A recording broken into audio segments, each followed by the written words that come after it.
Fan out in 3, 2, 1.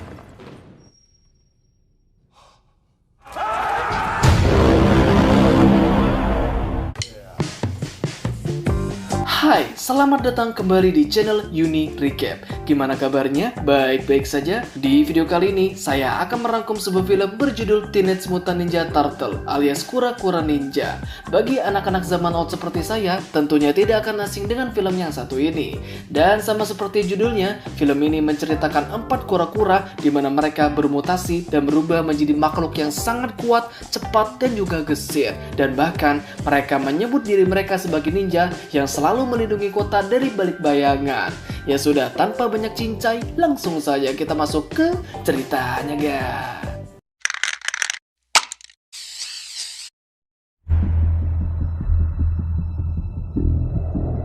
Film dimulai dengan menceritakan sebuah kelompok kriminal yang sangat kejam bernama Foot Clan. Hampir semua tindak kejahatan seperti pembunuhan, perampokan, dan lain sebagainya, merekalah yang sudah menjadi biang keroknya. Bahkan polisi pun sama sekali tidak berkutik dikarenakan Foot Clan selalu berhasil lolos dari kejaran mereka. Lantas, siapakah yang dapat menghentikan mereka? Jawabannya cuma ada satu, yaitu sekawanan kura-kura yang tinggal di bawah selokan di mana mereka sedang berlatih untuk menjadi jauh lebih kuat. Dikatakan mereka saat ini masih belum siap, tapi di saat hari itu tiba, mereka akan beraksi dan membasmi semua kejahatan yang ada di luar sana. Dan inilah kura-kura ninja.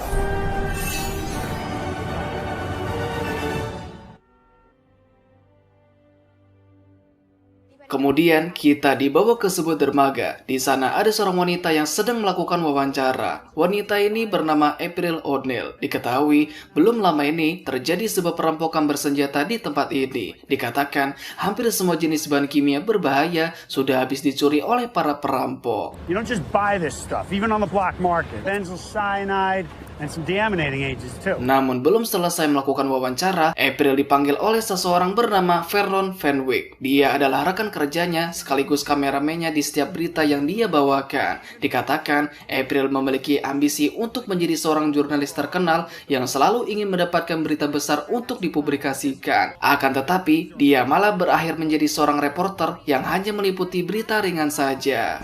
4 years of journalism school so that I can do that. Singkat cerita, malam pun tiba. April memutuskan untuk kembali ke dermaga dengan harapan ada seseorang yang bisa dia wawancarai tentang perampokan tersebut. Namun ketika sampai di sana, dia mendapati sekelompok orang yang sedang mencuri semua bahan kimia yang ada di beberapa kontainer. Faktanya, mereka berasal dari Foot Clan dan sepertinya mereka juga yang menjadi pelaku dari perampokan yang belum lama ini terjadi. Di tengah aksi perampokan tersebut, mereka diserang oleh sekelompok orang yang entah siapa mereka, di mana kelompok itu langsung mengalahkan mereka dengan begitu cepat. Sampai-sampai mereka semua dibuat kepanikan dan terpaksa mundur saat itu juga. April yang menyaksikan kejadian itu juga sempat melihat salah satu dari mereka, tapi sayangnya sosok itu sudah menghilang sesaat dia ingin mengambil gambarnya. Akan tetapi, April menemukan sebuah simbol yang nampaknya sengaja ditinggalkan oleh kelompok tersebut.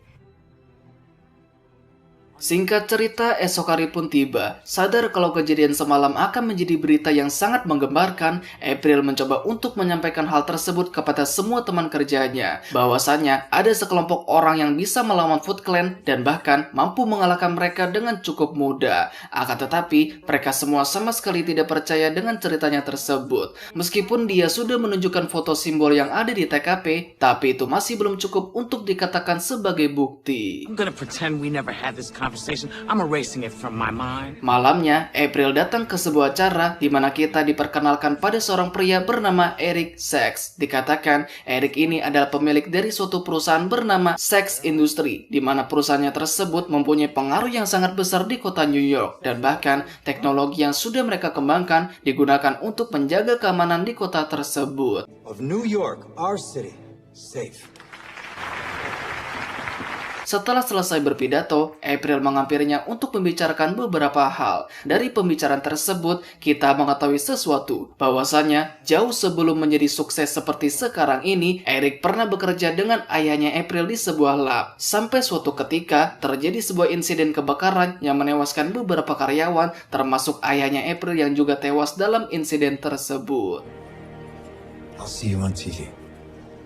Kemudian kita dibawa ke suatu tempat yang mana itu merupakan markas dari Foot Clan itu sendiri. Di sana kita dipertemukan dengan pimpinan mereka bernama Master Shredder. Dia merupakan seorang pejuang tangguh dengan tingkat keganasan yang tidak tertandingi.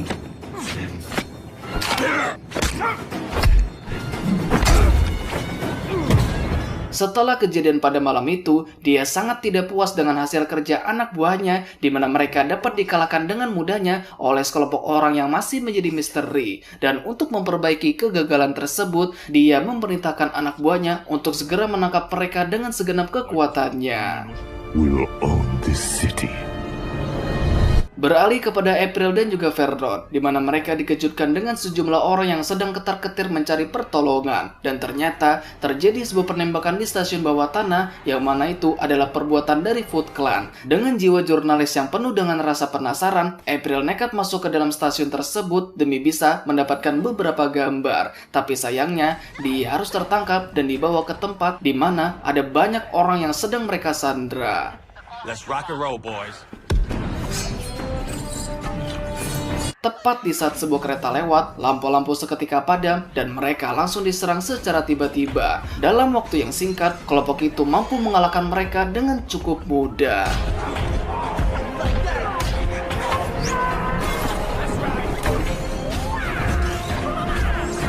Setelah menyelesaikan misinya, mereka pun segera kabur lewat terpal yang ada di sana. Sementara itu, orang-orang langsung berhamburan keluar, di mana sudah ada banyak polisi yang baru tiba di TKP.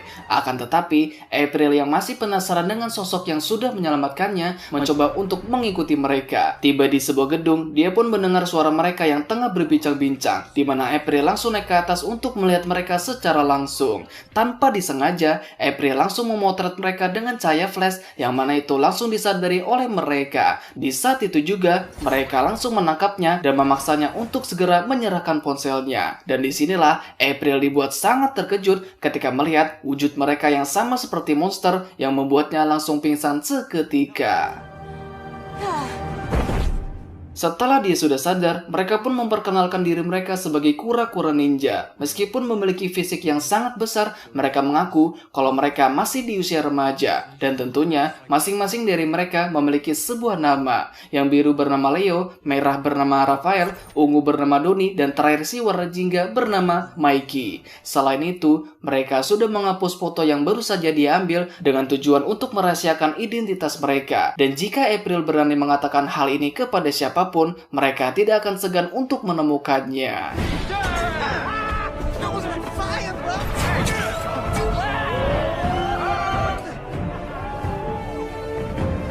Setelah itu, April secepatnya kembali ke rumahnya karena dia tiba-tiba teringat akan sesuatu. Setelah membongkar lemari bajunya, dia pun menemukan sebuah berkas yang berjudul Project Renaissance. Perlu diketahui, proyek ini dikerjakan oleh ayahnya dan juga Eric yang saat itu masih bekerja sama. Setelah membukanya, April menemukan sebuah simbol yang sama dengan yang digambar oleh keempat kura-kura itu. Tak hanya itu, dia juga menemukan suatu rekaman yang menunjukkan sedikit dari proyek tersebut, di mana mereka menggunakan 4 ekor kura-kura yang masih kecil dan juga seekor tikus. Dan ternyata Leo, Raphael, Donnie, dan juga Mikey adalah keempat kura-kura yang ada di dalam video tersebut yang sekarang sudah menjadi makhluk yang sangat kuat, cepat, dan juga gesit. Sementara itu, keempat kura-kura tersebut baru saja sampai di tempat persembunyian mereka. Secara diam-diam, mereka masuk ke dalam sembari meletakkan senjata mereka di tempatnya masing-masing. Tak lama kemudian, mereka dikejutkan oleh seseorang yang mana itu adalah sensei atau guru mereka sendiri yang bernama Master Splinter. Sama seperti mereka, Splinter adalah tikus yang juga ikut bermutasi setelah dijadikan subjek eksperimen tersebut. Usut punya usut, ternyata Splinter melarang mereka untuk pergi ke atas sebab akan sangat berbahaya jika mereka ketahuan oleh para manusia. Dan karena sudah melanggar perintahnya, mereka pun diberi hukuman dan dipaksa untuk mengatakan apa yang sudah mereka lakukan. Akan tetapi, mereka sama sekali tidak berniat untuk mengatakan apapun. Namun setelah ditunjukkan sebuah pizza keju yang sangat menggoda, Mikey langsung buka mulut dan menceritakan semuanya. Setelah mendengar itu, Splinter justru menyuruh mereka untuk segera menemukan April karena dia punya firasat akan ada bahaya yang mengancam keselamatannya. Find the girl! Find the girl. Sementara itu, April sedang berkunjung ke rumahnya Eric. Untungnya, Eric sedang ada di dalam dan mempersilahkannya untuk masuk. Tanpa basa-basi, dia pun langsung menceritakan hal tersebut kepadanya. Bahwasannya, eksperimen yang sudah mereka lakukan 15 tahun yang lalu itu benar-benar membuahkan hasil. Keempat kura-kura hasil eksperimen mereka telah bermutasi dan menjadi sekelompok pahlawan yang selalu memerangi kejahatan yang ada di penjuru kota. Do you really want to know about Project Renaissance? Setelah itu, dia pun membawa April ke sebuah ruangan yang di dalamnya terdapat sebuah lukisan khas negeri Jepang. Dia menjelaskan tujuan dari Project Renaissance adalah untuk menemukan obat segala penyakit, di mana mereka mengembangkan mutagen yang mampu menstimulasi pengobatan tubuh manusia pada tingkatan sel. Dengan kata lain, apapun penyakitnya, mau itu kanker, diabetes, asam lambung, dan lain sebagainya, dapat disembuhkan dengan mutagen yang sudah mereka kembangkan. Capable of stimulating self-repair. Your father and I were trying to recreate that cure. Dan saat ini, di dalam darah keempat kura-kura tersebut mengandung mutagen terakhir yang sangat amat berharga. Maka dari itu, dia membutuhkan bantuannya April untuk menemukan mereka. Dan untuk berjaga-jaga, dia memberikannya kartu namanya jika sewaktu-waktu ada petunjuk mengenai keberadaan mereka. I'll show you up. Singkat cerita, malam pun tiba. Ketika April sedang menggunakan laptopnya, entah kenapa layar monitornya tiba-tiba menjadi error. Dan ternyata itu adalah perbuatannya Donnie yang sudah meretasnya. Dia meminta April untuk datang ke suatu tempat karena ada sesuatu yang ingin mereka tunjukkan. Setibanya di sana, April langsung dikejutkan oleh mereka di mana wajahnya langsung ditutup dengan menggunakan kain. Kemudian mereka membawanya ke tempat persembunyian mereka yang mana itu adalah sebuah selokan. Ketika melihat Splinter yang ada di depannya, sekilas April langsung mengenali wajahnya meskipun ini adalah pertama kalinya dia melihat wujud Splinter yang sudah bermutasi.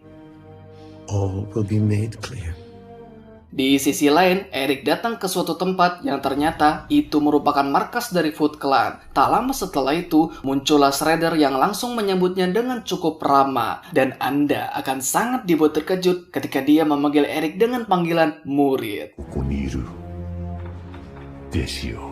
Ya, terungkaplah sebuah fakta bahwasannya Shredder merupakan senseinya Eric di mana mereka sudah lama bekerja sama. Dengan kata lain, Eric yang selama ini sudah dipercaya masyarakat untuk melindungi kota tidak lain adalah musuh dalam selimut. Tujuan kedatangannya kemari adalah untuk menyampaikan sesuatu yang sangat penting. Sekelompok orang yang selalu mengganggu rencana mereka tidak lain yang tidak bukan adalah keempat kura-kura hasil eksperimen mereka yang ternyata masih hidup. Jika keempat kura-kura tersebut berhasil mereka tangkap, maka mereka bisa menjalankan rencana mereka yang katanya sudah direncanakan selama bertahun-tahun. Entah rencana apa yang dimaksud, tapi mungkin itu akan terungkap nanti. One will take us right to them.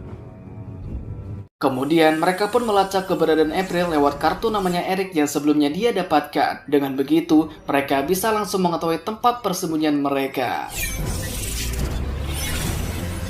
Kembali lagi kepada April dan juga yang lain. Di sana, Splinter sedang menceritakan asal mula bagaimana semua ini bisa terjadi. Ternyata, ayahnya April merupakan orang yang pertama kali sadar kalau Eric adalah sekutunya Foot Clan. Dia juga tahu kalau mereka sedang merencanakan sesuatu yang sangat jahat di balik proyek eksperimen tersebut. Maka dari itu, dia membakar lab tempat dikerjakannya proyek tersebut sampai merenggut nyawanya sendiri. Untungnya, di tengah kekacauan tersebut, April datang menyelamatkan Splinter dan juga yang lain, lalu membawa mereka ke tempat yang aman.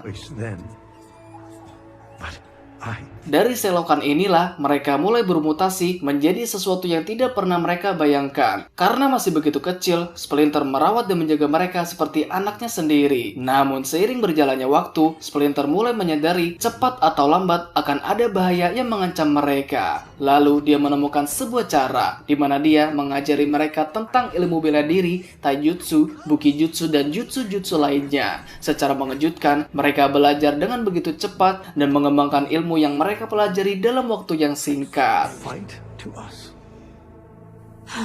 Tanpa mereka sadari, pasukan Foot Clan sudah sampai di lokasi tempat persembunyian mereka, di mana mereka langsung meledakkan tembok di luar untuk menjebol masuk ke dalam sana.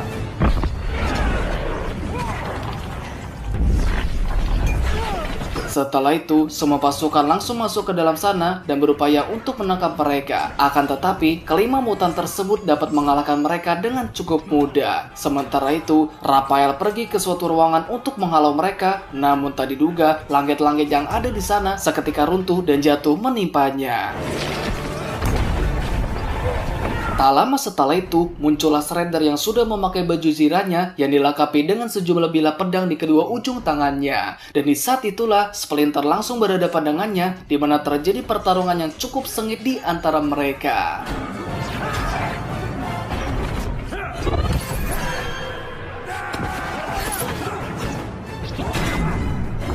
Awalnya, Splinter berhasil mendominasi pertarungan, tapi itu tidak berlangsung lama karena Shredder mampu mendesaknya sampai tidak berdaya. Sadar akan hal itu, Leo, Donnie, dan Mikey dengan cepat langsung datang untuk membantunya. Tapi sayang, mereka tidak bisa berbuat banyak karena sensei mereka sedang dijadikan sandera, sehingga mereka tidak punya pilihan lagi selain harus menyerahkan diri mereka. Tak cukup sampai di situ, mereka juga langsung meledakkan tempat tersebut dengan beberapa bom yang masih tersisa.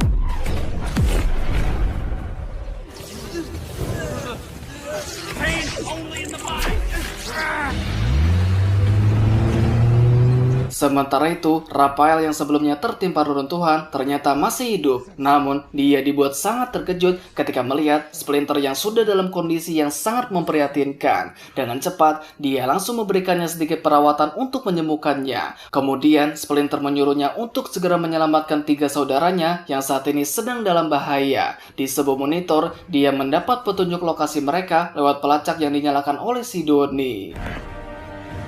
We need a ride.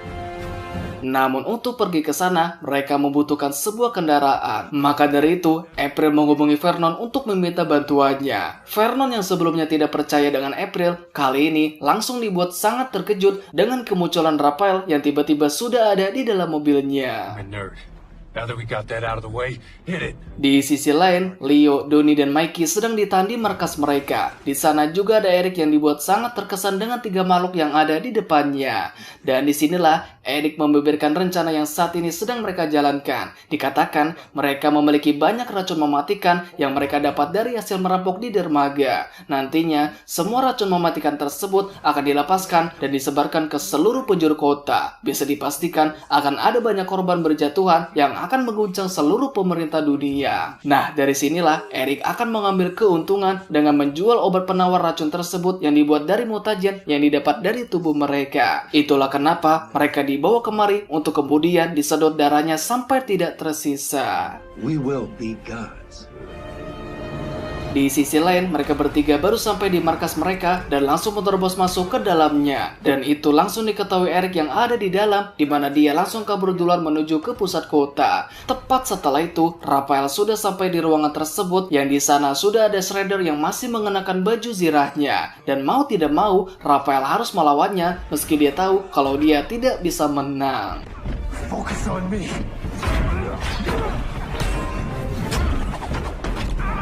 Pertarungan berlangsung dengan berat sebelah, di mana Shredder mampu mengalahkannya dengan cukup mudah. Akan tetapi, Shredder tidak membunuhnya, melainkan hanya meninggalkannya begitu saja. Setelah kehilangan banyak darah, mereka bertiga tampak begitu lemas dibuatnya. Namun sesuai petunjuk dari Donnie, April langsung memberikan suntik adrenalin kepada mereka dengan dosis yang cukup tinggi. Dengan begitu, mereka bisa bangkit dan mulai beraksi kembali.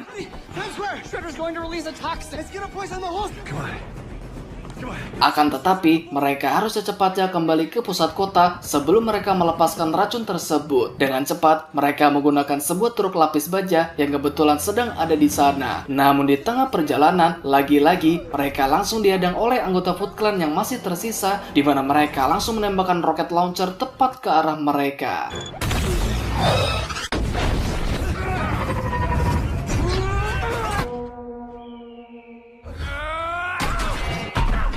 Tak punya pilihan lagi, Vernon dengan nekatnya langsung menuruni gunung tersebut, yang mana itu juga merupakan jalan pintas agar mereka bisa sampai dalam waktu yang singkat. Tak diduga, para penjahat itu juga ikut menuruni gunung tersebut, di mana mereka juga sempat menyerang Leo dengan senjata mereka. Tak tinggal diam, Donnie langsung menyelamatkannya, di mana dia juga sempat mengempaskan salah satu mobil sampai terpental.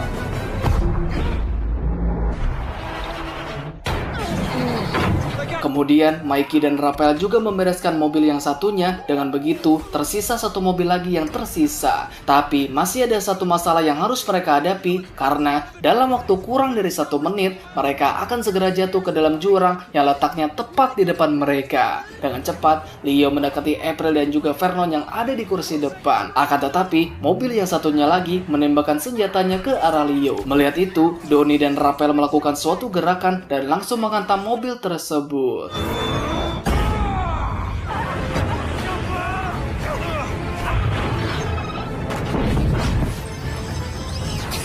Di saat sudah sampai di pinggir jurang, Leo, April, dan juga Vernon hampir jatuh ke bawah, di mana mereka berhasil menggantung di atas tali yang masih tersangkut. Di pusat kota, tepatnya di atas gedung perusahaannya Eric, Shredder sedang memulai tahap pelepasan racun. Di sana ada sebuah menara yang cukup tinggi yang digunakan untuk meluncurkan racun mematikan tersebut. Di gedung yang sama, Eric sedang mengekstrak darah yang sebelumnya dia dapatkan untuk mendapatkan mutagen berupa cairan berwarna hijau. First vial is filling with antidote now. Sementara itu, mereka berenam sedang melewati suatu gorong-gorong yang langsung menuju ke gedung tersebut supaya mereka bisa sampai tepat pada waktunya. Setibanya di sana, mereka pun membagi tugas masing-masing. Rencananya, April dan Vernon akan pergi ke tempatnya Eric, sementara mereka berempat yang akan melawan Shredder. Elevator's just around this corner. Alright guys, listen up. We stick to my plan. Setibanya di atas, mereka berempat langsung berhadapan dengannya, di mana mereka langsung mengeroyoknya secara bersamaan. Akan tetapi, Shredder masih terlalu kuat untuk mereka hadapi, dan justru mereka lah yang langsung dilempar sampai terjatuh. Ditambah lagi, puing-puing bangunan yang ada di atas langsung jatuh menimpa pejalan kaki yang ada di bawah. Who wants to play buck-buck? Di sisi lain, mereka berdua yang baru saja sampai di tempatnya Eric langsung dikejutkan dengan beberapa tembakan yang dia lepaskan. Sembari bersembunyi, mereka menyusun suatu rencana di mana April akan mengalihkan perhatiannya, sementara Vernon yang akan melumpuhkannya. Tiba di saat yang tepat, April langsung memencet tombol yang ada di sana untuk kemudian Vernon langsung memukulnya sampai dia tumbang. The life of a man of action. Oh no, I'm not kidding. Kembali lagi kepada mereka berempat. Kali ini mereka memutuskan untuk menyatukan kekuatan di mana mereka melakukan serangan beruntun yang terpusat pada satu arah. Dengan begitu, mereka bisa langsung menjatuhkannya dari gedung tersebut. Tapi ternyata itu masih belum cukup untuk mengalahkannya, di mana dia langsung menyerang secara membabi buta. Selagi menahannya, mereka juga harus membatalkan peluncuran tersebut. Untungnya dengan kejeniusannya Donnie, dia berhasil membatalkan peluncuran tersebut. Bam! System disabled. Tak menyerah, Shredder langsung merobohkan menara itu yang di ujungnya terdapat wadah racun tersebut. Dan jika sampai dibiarkan jatuh, racun itu akan tersebar dalam radius 10 blok. Dengan cepat, mereka berusaha payah menahan menara tersebut agar tidak terjatuh. Di saat yang sama, April sudah tiba di sana dengan membawa mutagen yang masih tersisa. Tak lama setelah itu, menara tersebut langsung runtuh seketika.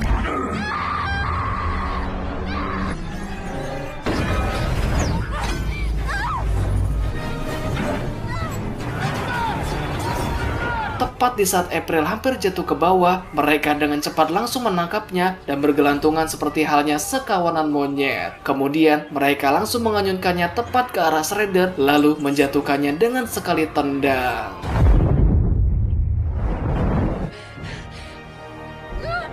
That's my girl.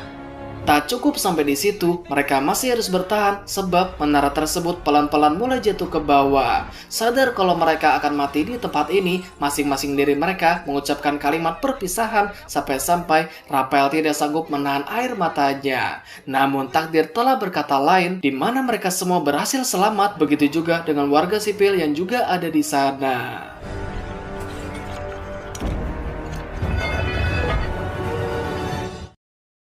Setelah itu, mereka pun kembali ke tempat persembunyian mereka untuk mengobati Splinter. Untungnya, kondisinya sudah berangsur membaik setelah memberikannya mutagen untuk memulihkan tubuhnya.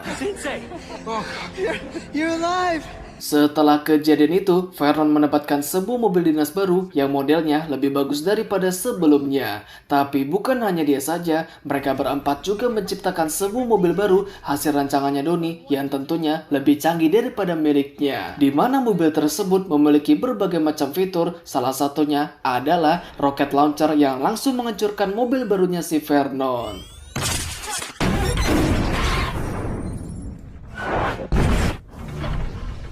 Tanpa adanya rasa bersalah sedikit pun, mereka pun segera pergi dari tempat tersebut dan meninggalkan mobil barunya si Vernon yang sudah hancur berantakan.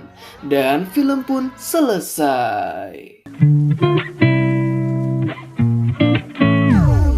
Oke gan, itulah alur cerita dari film Teenage Mutant Ninja Turtle. Semoga kalian terhibur ya. Oke, segitu saja untuk pembahasan kali ini. Jangan lupa untuk like, comment, share, dan subscribe-nya agar saya bisa semangat dalam membuat video selanjutnya.